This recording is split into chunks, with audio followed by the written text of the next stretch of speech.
Welcome to episode number 11 of the Golf Front Podcast. My name is Brett Bevilacqua. I'm a realtor with Carolina Property Sales in Southern Pines, North Carolina.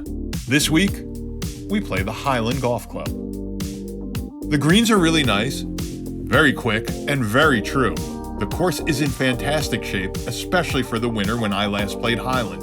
And $40 greens fees on a Saturday made it such a phenomenal deal. Located just 8 miles from downtown Pinehurst, just off US 1, you will find the Hyland Golf Club. Hyland opened in 1973 and was designed by Tom Jackson and Michael Gleason. Tom Jackson also designed Midland Country Club and Pinewood, a wonderful semi-private course in Asheboro, which I will get to in an upcoming episode. Hyland is a par 72 that plays over 6,800 yards from the tips with a 72.1 rating and 141 slope. From the whites, it plays just over 6,300 yards with a rating of 69.5 and slope of 133. I played well the last time I was out there, and quite frankly, it didn't feel all that tough. That being said, I did run into trouble on the back nine. Hyland also has a small practice range and is a veteran-owned facility. Hyland starts off with a very fair 370 to 400 yard par 4. As with many holes in the sandhill, there are longleaf pines both left and right, but in most cases the trees don't come into play on Hyland, aside from the most errant of shots. There is a bunker in the left rough that will eat up a short drive and 2 more bunkers to the right of the green. The greens on the front are forgiving and for the most part level, or at least as level as any course you will find in the area. The second hole is a medium-length par 4 with sand in the left and right rough, but most players should be able to carry either hazard. From the tips, add on 80 yards and they could come into play. There is an enormous bunker front right of the green. The green is also very large, so if in doubt, club up and avoid it. The third is a medium-length par 3 with another very large, mostly level putting surface. The green is surrounded by 3 bunkers. There is some space between the traps on the right, but getting on the wrong side of the bunker will most likely wreck any chance at par. Guess how I know? The fourth is a nearly 400-yard uphill dogleg right. Bunkers flank the front of the green, but again, a very large dance floor leaves you ample room for your approach shot. Even though I've played Hyland a number of times, I still need to walk up the fairway and get a look at the green. Do yourself a favor and take a look before your approach shot. It could be the difference between a stroke or 2. The fifth is a downhill dogleg left with a lake to the left. Big hitters will be able to clear the lake from any tee box, but a tree and bunker on the other side could make you pay. The green is large and it is protected by 2 bunkers on the left. There is a bank behind the green that may save you and kick your ball back on the green if you go long. The sixth is a very tricky short to medium length par 3. You have to clear water, which shouldn't be a problem. The green is 2-tiered with a big deep bunker front right. You will plug if you land in that trap. Behind the green is a bank which could kick your ball back onto the green and potentially all the way across the green back onto the front fringe. This green is a taste of things to come. The seventh is the first par 5 on the course. It is a short, slight dogleg left that is makeable in 2. There are a few bunkers in the rough, but I didn't notice them until I passed them. The green is tremendous, and there are bunkers on the front left and right. It is also one of the tighter holes on the course. The very short par 4 eighth is a treat for big hitters. If you can play your tee shot between the 2 traps, you should be able to reach the green or at least get very close. It played much shorter than the scorecard indicated, and if you avoid the traps, it should be a par opportunity, if not a birdie. The ninth is another short par 5 that is makeable in 2.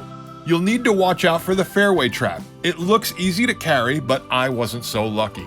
The ninth is another Hyland hole with a big green that gives you a chance to score.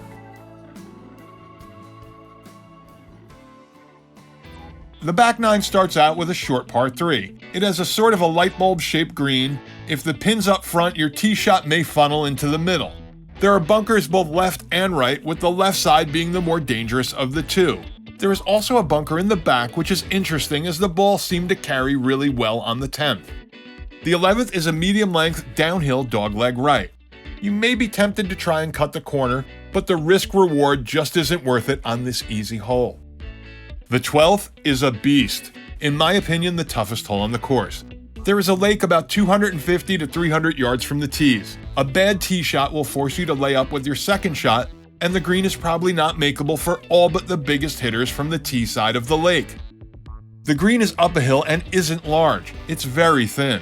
There are bunkers on both sides of the green, and if the pin is in the back, be happy with a par if you can get it.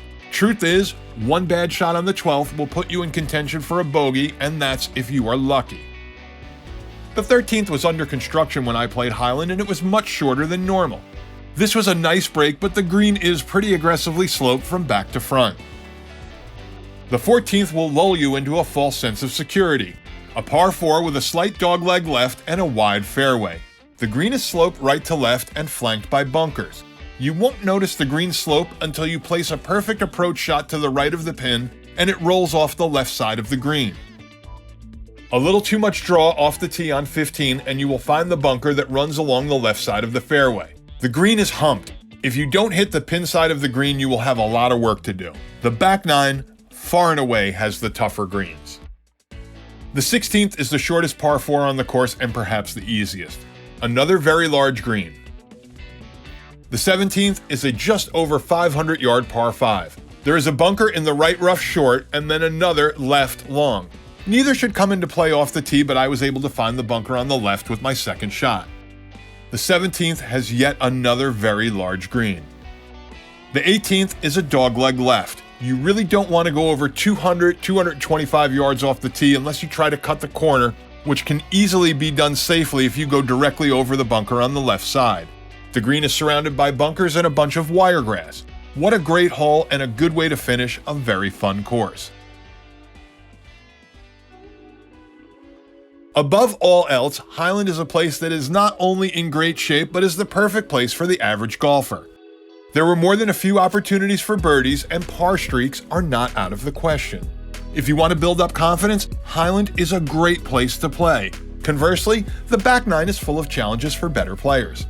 Half of the course has golf front homes, and the other half gives you the feeling of seclusion, which is wonderful on days when the course is empty.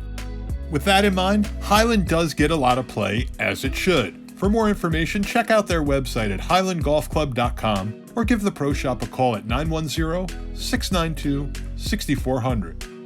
The area in and around Hyland Golf Club has great deals on condos as well as single-family homes and is absolutely worth checking out.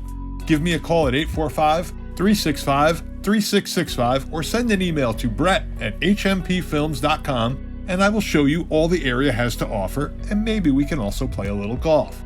Once again, I'm Brett Bevilacqua with Carolina Property Sales.